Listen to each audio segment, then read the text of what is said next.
દાહોદમાં ભાજપે 7 લોકોને પાર્ટીમાંથી સસ્પેન્ડ કર્યા છે। ભાજપે ટિકિટ ન આપતા અન્ય પક્ષમાંથી તેમણે ઉમેદવારી કરી હતી। ભાજપે 7 કાર્યકરોને પાર્ટીમાંથી સસ્પેન્ડ કર્યા છે।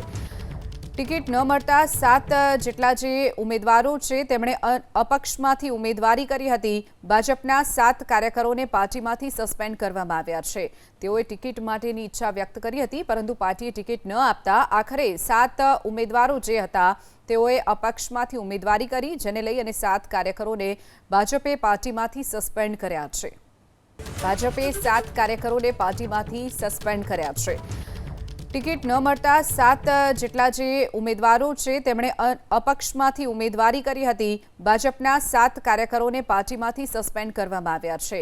તેઓએ ટિકિટ માટેની ઈચ્છા વ્યક્ત કરી હતી, પરંતુ પાર્ટીએ ટિકિટ ન આપતા આખરે 7 ઉમેદવારો જે હતા તેઓએ અપક્ષમાંથી ઉમેદવારી કરી, જેને લઈ અને 7 કાર્યકરોને ભાજપે પાર્ટીમાંથી સસ્પેન્ડ કર્યા છે।